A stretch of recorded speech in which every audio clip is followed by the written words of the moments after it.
వాళ్ళు చాలామంది అభిమానంతో తర్వాత ఈ విద్యా పురస్కారం కోసం ఇచ్చేశారు.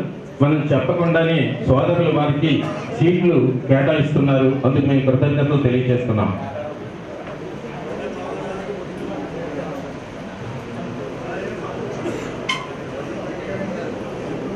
మరి విద్యార్థి జగే సుఖం, చదువు కావాలనుకున్నవాడు సుఖం వదిలేయాలి, నిద్ర వదిలేయాలి, మిగతా అన్నీ కూడా వదిలేయాలి. అలా వదిలేస్తేనే విద్యని సాధించగలరు.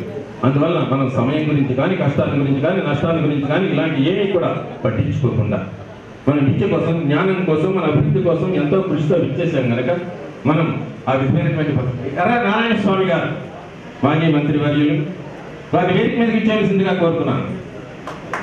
ఆయన ఆరోగ్యం సహకరించకపోయినా సరే ఈ కార్యక్రమం మీద ఉండేటటువంటి ప్రేమతోటి, విద్యార్థుల మీద ఉండేటటువంటి అభిమానంతో మీరు కర్తాలతో ఒక్కసారి మనం నారాయణ స్వామి గారిని అభినందించాలి.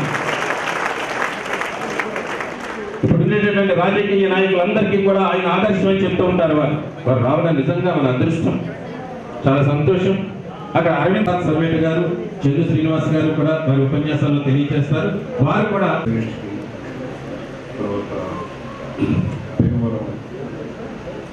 అందరికీ కూడా నమస్కారాలు. నా పేరు ప్రసాద్ సమేట. పుట్టింది మచిలీపట్నంలో, తర్వాత ఈవెన్చువల్లీ ప్రొఫెషనల్గా హైదరాబాద్లో సెటిల్ అయ్యాను. 20 సంవత్సరాల క్రితం అమెరికా వెళ్ళడం జరిగింది. వెళ్ళిన తర్వాత చిన్న ఆర్గనైజేషన్ అని యాప్స్లో స్టార్ట్ చేసుకున్నాం. నేను అనేది మనం తీసి మనము అనేది ప్రత్యేకంగా తీసుకొద్దామని చెప్పేసి ఉద్దేశంతో ఈ మనం మనం మనం అనేది దాంట్లో ఒక ఆత్మీయత అనేటటువంటి ఒక ఆర్గనైజేషన్ మా మిగతా కొన్ని సహాయంతో స్టార్ట్ చేయడం జరిగింది. అది ఇంత పెద్దది అవుతుందని అనుకున్నాం, కానీ ఎంత త్వరగా అవుతుందని చెప్పేసి అనుకోలేదు. బట్ ఇప్పుడు చూస్తే ఇంకా ఇంకా చాలా అభివృద్ధి చెందే అవకాశాలు ఉన్నాయి.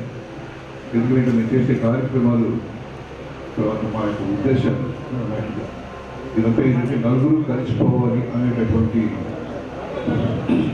స్ఫూర్తితో ముందుకు వెళ్తున్నాము. సో దీనికి నలుగురు తేజాలు కలుపుతున్నారు, అందరూ చేతులు కలుపుతున్నారు. దాని యొక్క ప్రభావం చూస్తున్నారు వాళ్ళు మనం.